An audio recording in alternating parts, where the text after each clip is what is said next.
boa tarde. Muito obrigado, Sr. Almirante. Foi uma grande honra este convite, que aceitei com muito gosto. Creio que não serei original, muito menos nesta casa, se disser que o mar é um dos símbolos mais antigos e universais da experiência humana. Desde as primeiras narrativas míticas até às artes contemporâneas, ele representa a origem da vida, a criação e a renovação.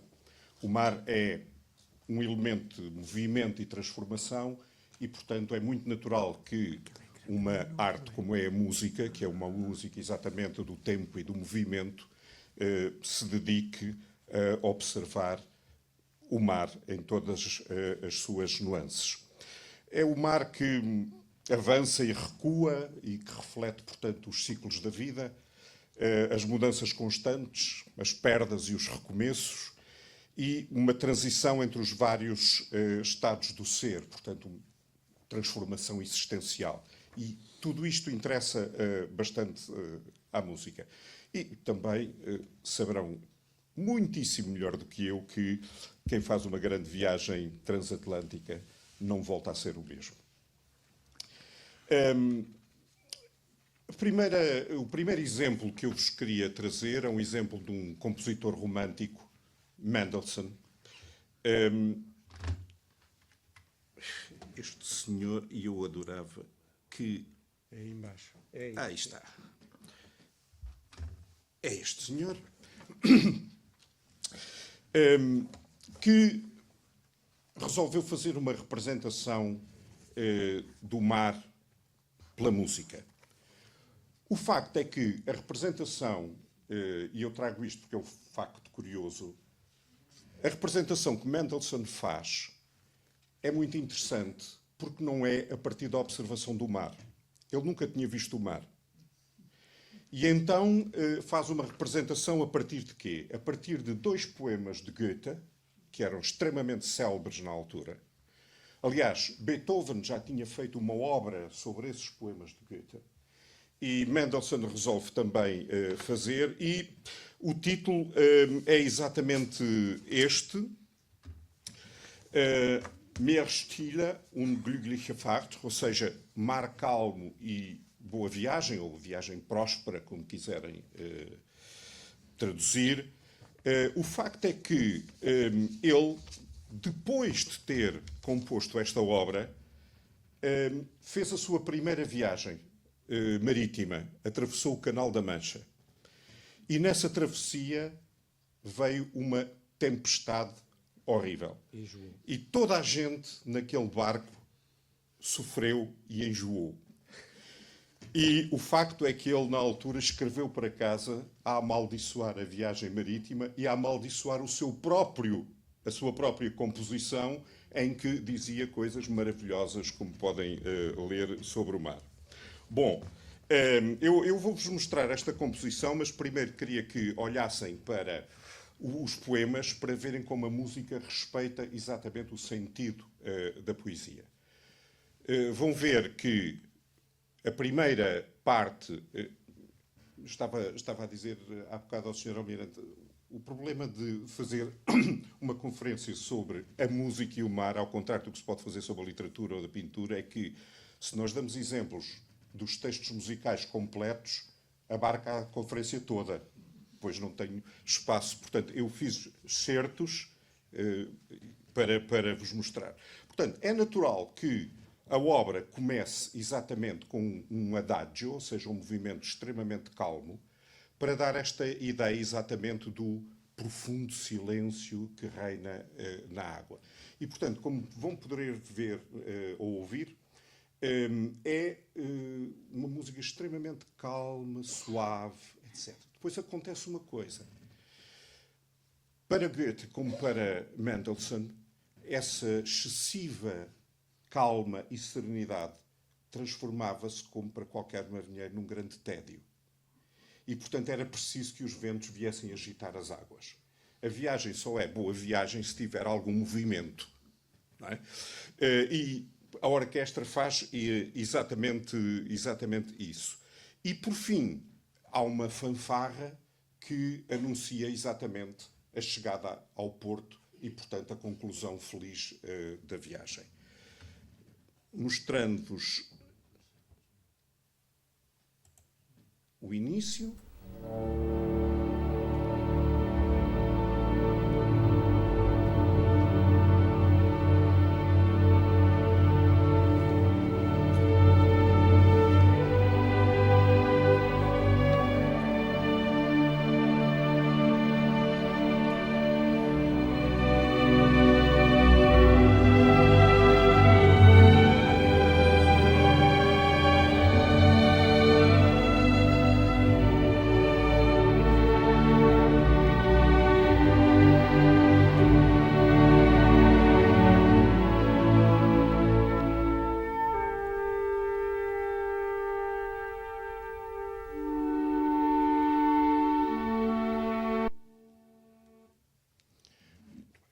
Depois, acontece a agitação.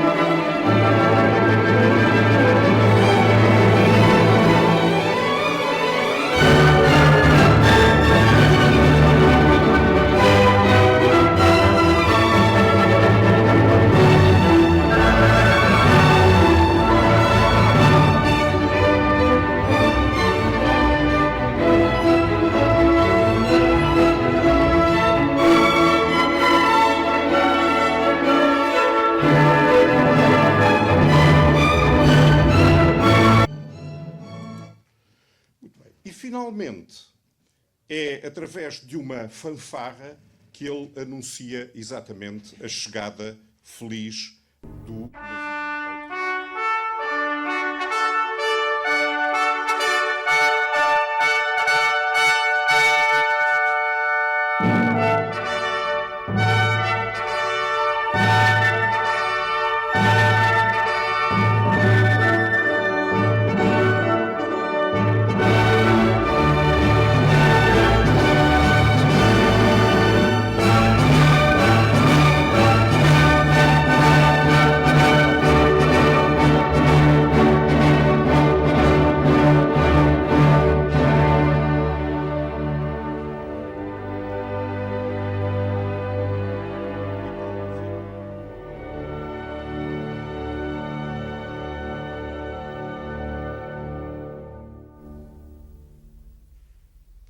E assim se concluiu esta viagem.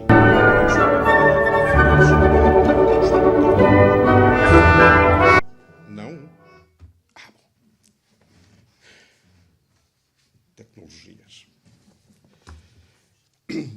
Bom, é muito curioso porque, daquilo que eu conheço, os compositores que mais se dedicaram à temática marítima foram ingleses. O primeiro deles é Sir Edward Elgar, que escreveu estas Sea Pictures, que são, lá está, um conjunto de canções. E escreveu este conjunto de canções, todas elas, são 5 ao todo, e elas pretendem mostrar diversos aspectos, diversas cores, diversas tonalidades e, portanto, diversos climas, não só climas no sentido de atmosferas marítimas, mas climas emocionais, interiores da pessoa em frente ao mar. E essas 5 canções têm, portanto, conteúdos bastante diferentes. Ele escolheu 5 poetas, incluindo na segunda a mulher. É o poema mais fraco, de resto, do grupo de 5. Mas é um dos primeiros grandes ciclos orquestrais da música inglesa. Ele, ao compor, tinha em mente um contralto, portanto, uma voz feminina bastante grave, não é? Que era a Clara Butt, que era extremamente conhecida. Felizmente ainda existem gravações dela. Um grande mestre inglês, o Thomas Beecham, dizia que num dia claro e sem nuvens conseguia-se ouvir a voz dela do outro lado do Canal da Mancha. Era uma senhora imponente e imaginem que na estreia destas Sea Pictures ela apareceu vestida de sereia. Uma senhora com 1,88 m. Era um espetáculo e tanto, de resto, mesmo antes de começar a cantar. Mas, portanto, o mar funciona nestas canções menos como uma descrição de uma determinada paisagem ou de um determinado elemento e mais como um símbolo emocional e psicológico. Portanto, Elgar utiliza o mar para retratar, para espelhar, digamos assim, vários estados emocionais e para espelhar, inclusivamente, a própria condição humana. A primeira canção chama-se Sea Slumber Song, que podemos traduzir por canção de embalar, e olha para o mar exatamente como um elemento quase maternal que, com o seu movimento, embala o ser humano e o protege das agruras do mundo. A segunda canção, que é a que tem um poema da mulher do Elgar, foi escrito em Capri, na Itália, e apanha o mar num sentido quase de emocional e íntimo, quase como naquela ilha o mar fosse um elemento de proteção também contra o mundo exterior e, portanto, um símbolo da própria união amorosa. A terceira canção, que é aquela que vou passar um excerto, que é para mim a mais bela, também tem o poema mais extraordinário, porque é um poema da Elizabeth Barrett Browning. O mar surge exatamente como um símbolo de uma determinada elevação espiritual, qualquer coisa de um espaço transcendente, quase de contemplação divina. Depois, a quarta canção, o mar aparece pelo contrário, como um espaço de tentação, um mar que é sedutor, quase hipnótico, e, portanto, que é belo, mas de uma beleza que é simultaneamente perigosa e mortal. E, portanto, esta é uma beleza que esconde uma determinada atração fatal. E, finalmente, a última canção, que se chama The Swimmer, que é uma canção extremamente enérgica, dramática, heroica quase, que toma o mar como uma força sublime e destrutiva. Um confronto final entre o homem e a natureza. Mas vamos ouvir este excerto desta canção e eu, se calhar, enquanto ela passa, vou-vos deixar ler só estas duas. A canção é grande e, portanto, estas duas primeiras estrofes. Mas tenho que vir aqui.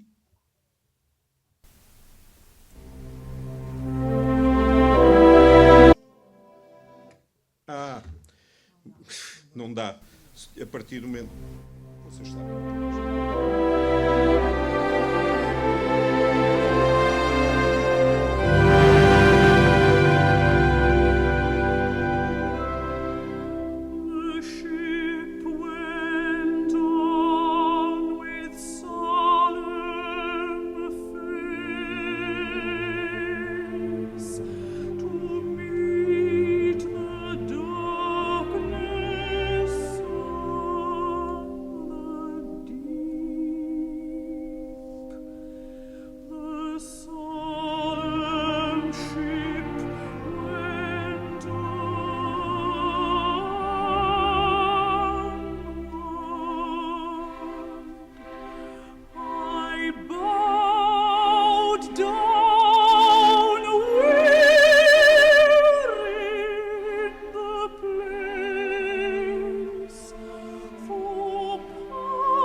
dois compositores importantes também ingleses da altura é Ralph Williams, que escreveu este Sea Symphony,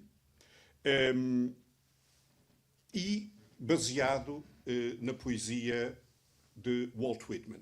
Ele era um apaixonado pela poesia de Walt Whitman, como eu, de resto, e, portanto, resolveu escrever uma grande sinfonia coral. Isto é uma sinfonia que dura aproximadamente 70, 75 minutos, 1h10 por aí, com 4 partes, uma sinfonia para voz de barítono, soprano, coro e grande orquestra.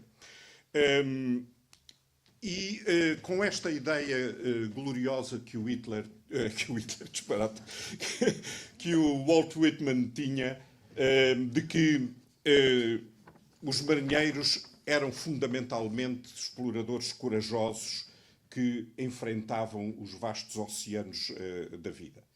E, portanto, o primeiro movimento chama-se A Song for All Seas and Ships e abre com uma grande fanfarra cativante.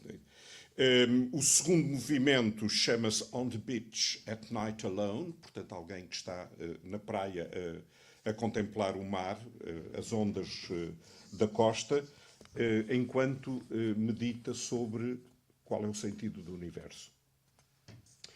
O terceiro movimento sugere exatamente o navio que avança independentemente dos ventos e das vagas alterosas. Portanto, tem um caráter nitidamente heroico. E, por fim, a quarta, que se chama The Explorers, é uma enorme tela musical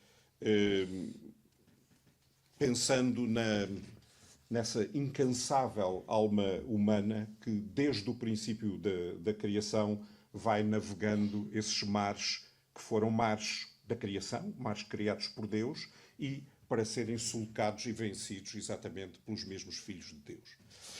Eu não vou dar exemplos da Sea Symphony. De resto, hoje, com o YouTube, é facílimo terem todas estas obras à disposição e algumas delas nas melhores versões. Outro dos grandes compositores britânicos é Frank Bridge, que escreve uma obra que se chama exatamente The Sea, o mar, que foi encomendada exatamente pelos Proms, que ainda hoje existem e passam na televisão. Ainda há pouco tempo passou um Prom de Londres. E diga-se curiosidade que este The Sea foi escutado por um filho de um dentista de Suffolk que tinha 10 anos e que, ao ouvir esta obra, decidiu que queria ser compositor. Esse filho do dentista era nada mais nada menos que Benjamin Britten, talvez o maior compositor inglês do século XX. E, na realidade, tornou-se depois o único aluno de composição que Frank Bridge teve. É extremamente interessante a obra, mais uma vez retomando temas que são temas de que já falei, porque são muito comuns em todas as obras musicais, representando tanto o mar luminoso de uma manhã de verão, com as águas calmas e, portanto, esse ambiente onde as águas cintilam com a luz do sol, como representando o mar calmo que brilha ao luar, por exemplo, e terminando exatamente com o quarto andamento, chama-se Storm, portanto, tempestade, e, mais uma vez, é, tal como vimos na composição anterior, uma narrativa desse grande confronto, desse grande conflito entre o ser humano e as forças da natureza. Falando em quem? Quem é que vem a seguir? Vem exatamente o Benjamin Britten. O Benjamin Britten escreveu 2 óperas ligadas ao mar. Uma, Billy Budd, que é, portanto, baseado na célebre obra de Melville, E, sobretudo, aquela obra que, enfim, que mais o distinguiu e que se tornou, digamos, a obra-chave da carreira de Benjamin Britten, que foi o Peter Grimes. E, evidentemente, que não vou aqui passar o Peter Grimes, mas para o Peter Grimes ele escreveu 4C Interludes. Estes interlúdios eram o quê? Enquanto se mudavam as cenas de uns atos para os outros, a orquestra tocava estes 4 interlúdios. O primeiro interlúdio, devo dizer que em todos eles a personagem principal não é uma determinada pessoa, mas é o próprio mar. É a personagem principal de todo este drama. E, portanto, o que é que ele faz? Vai tentar captar, a orquestra vai tentar captar as diferentes atmosferas marítimas, e essas atmosferas marítimas espelham também diversos aspectos das emoções, dos sentimentos e do caráter das personagens. O primeiro desses interlúdios chama-se Dawn, que passava entre o prólogo da ópera e o primeiro ato, e descreve...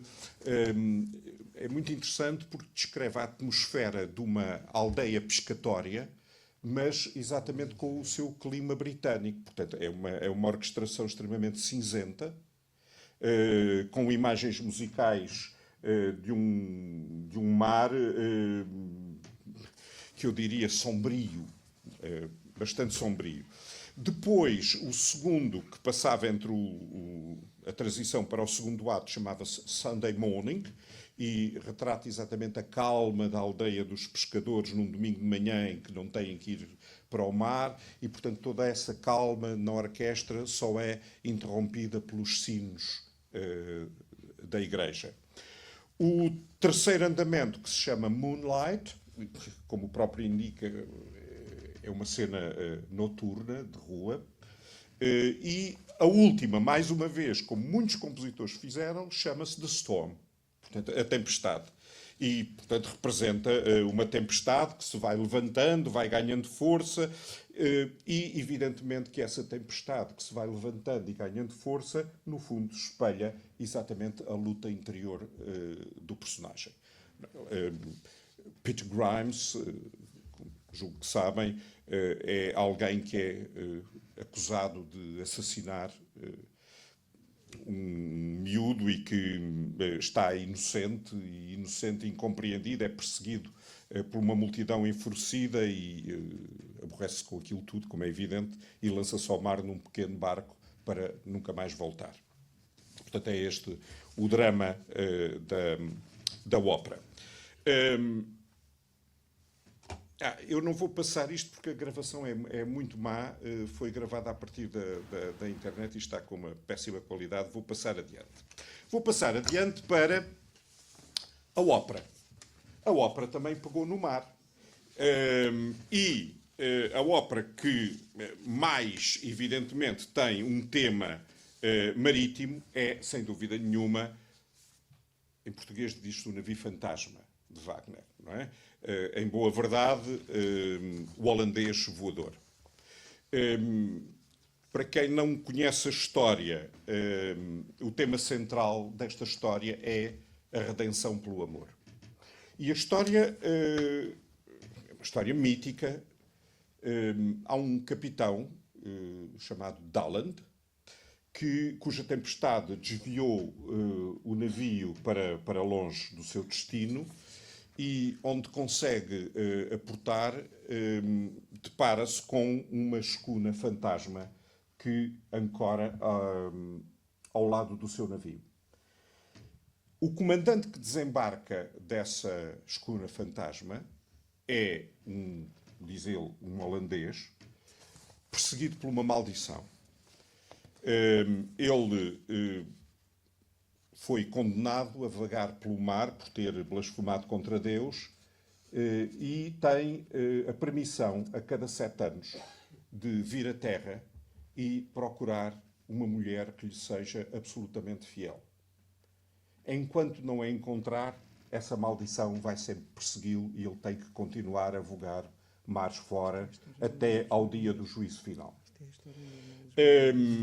Quando ele sabe que Dalland tem uma filha chamada Santa, diz que lhe oferece todas as riquezas de ouro e joias do navio a troco da mão da filha. O facto é que estas coisas acontecem nestas histórias românticas. Quando chega ao porto, a filha também se apaixona por ele e, portanto, parece que tudo se recomenda para, enfim, o melhor final possível. Só que a rapariga é perseguida por alguém que está apaixonadíssimo por ela, que é um caçador chamado Eric, que insistentemente, hoje falaríamos em assédio, a persegue e há um determinado momento em que ele a abraça. E quando a abraça, imaginem, o holandês vê a cena. E quando vê a cena, julga que ela rompeu o voto de fidelidade eterna. E, portanto, reembarca, tem de partir e, portanto, pensa que nunca mais está liberto da maldição. A Santa, quando vê o navio partir para longe, atira-se ao mar, evidentemente, para unir a alma à dele. E, portanto, o final é esse final de um navio fantasma que singra para o outro lado e, finalmente, o holandês e a Santa que sobem ao céu. Ora bem, eu não posso passar a abertura da ópera toda, mas o que vale a pena, e de certeza absoluta que conhecerão, este é o início. O início é extremamente violento e enérgico, marcando exatamente a tempestade que provoca o encontro do Dalland com este holandês. E este é o primeiro...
O segundo, extremamente dramático também, que é a maldição do holandês.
E depois, o último, se forem ao YouTube, há uma versão extraordinária de um maestro chamado Georg Scholti, muito mais interessante do que esta que eu vou passar aqui como versão, mas que dá a ideia exatamente deste final empolgante, como eu vos disse, em que a Senta e o Dalland finalmente sobem ao paraíso, eles...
Para mim, os compositores que melhor escreveram sobre o mar foram dois compositores franceses.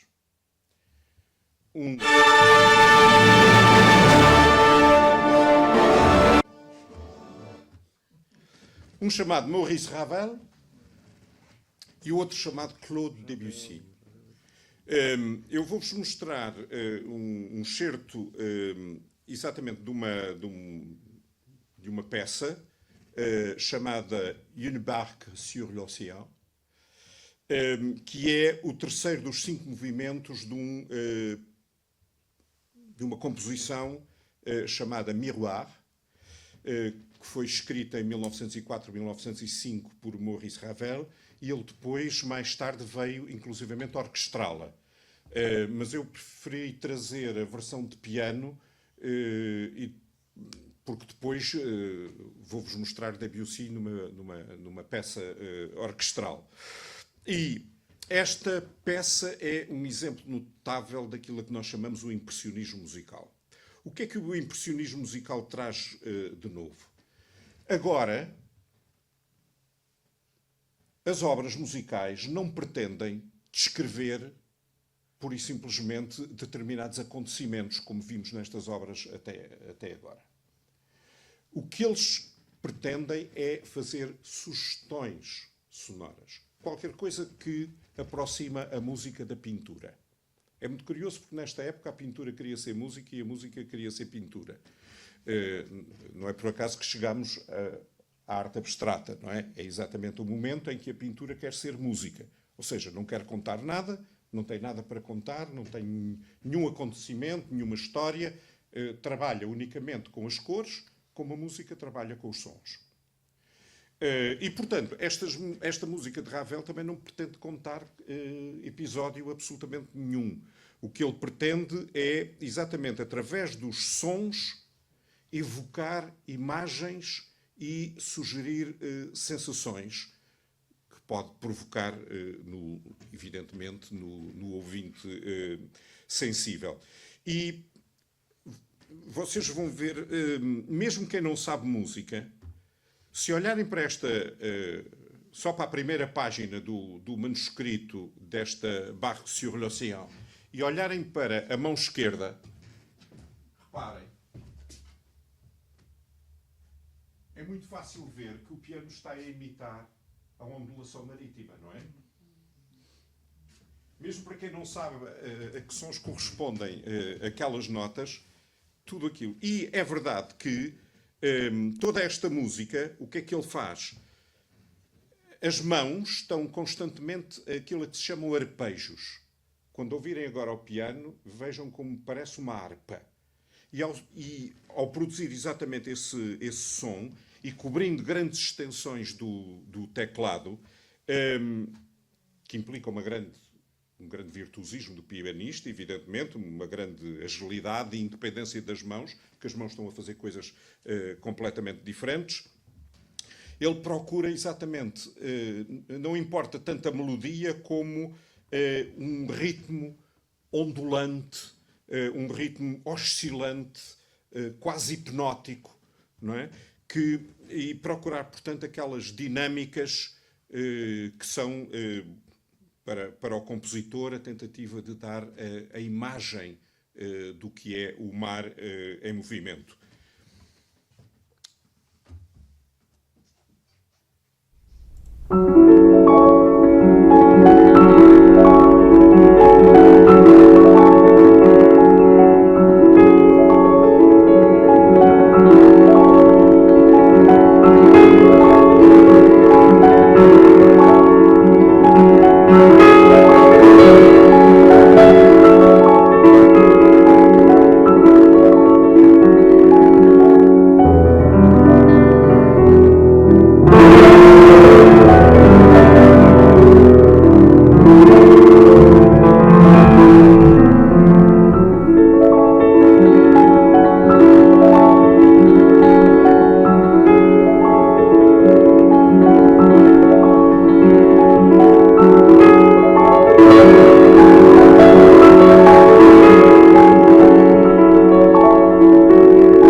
Já ficaram com a ideia.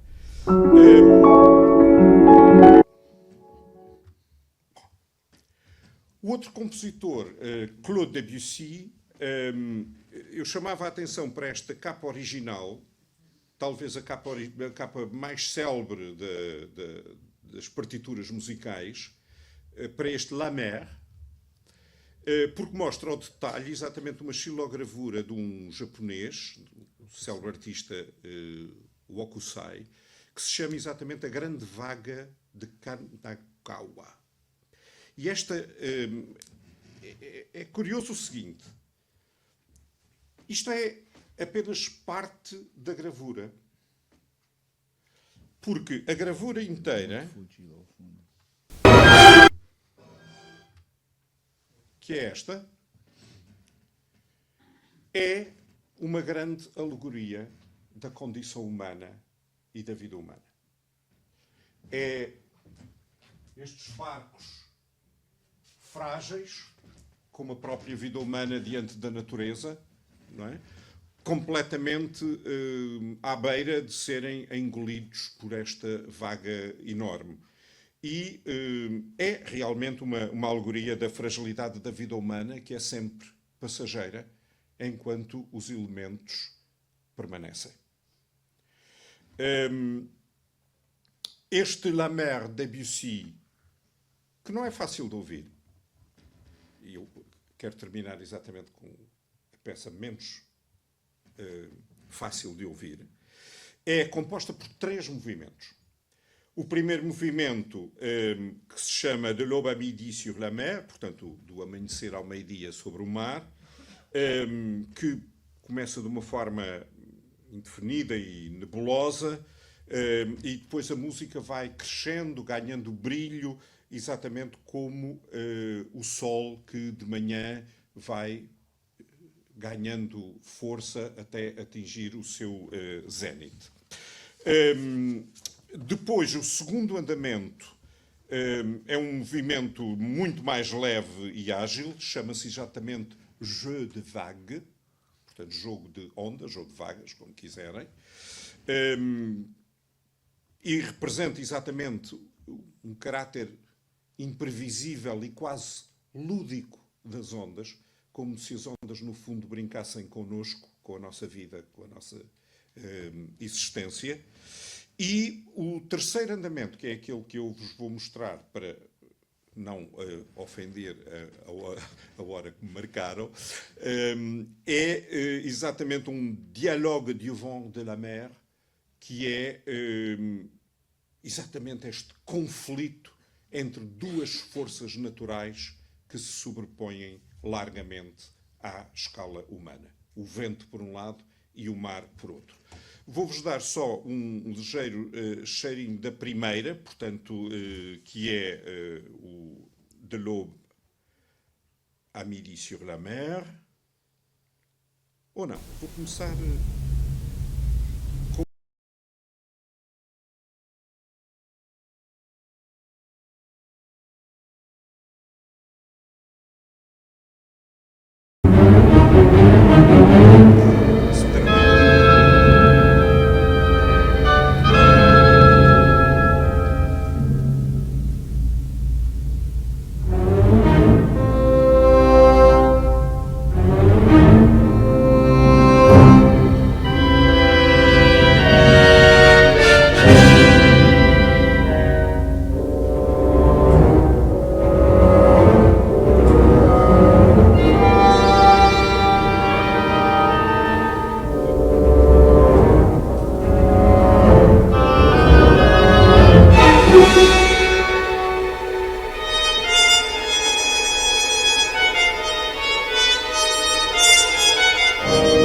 Se tivéssemos aqui imagem, era verem como o Debussy joga fundamentalmente com os timbres da orquestra.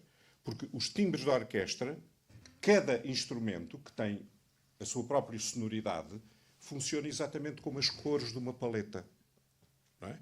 O clarinete soa de uma maneira, o fagote soa de outra maneira, os violinos soam de outra maneira. Cada instrumento da orquestra tem a sua própria sonoridade, como a paleta de um pintor. E, portanto, ele vai jogar exatamente com essas sonoridades, fazendo aparecer este ou aquele instrumento, não é? Exatamente como um pintor, numa tela, torna mais relevante esta ou outra cor. E o final...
E era fundamentalmente isto que eu vos tinha para dizer.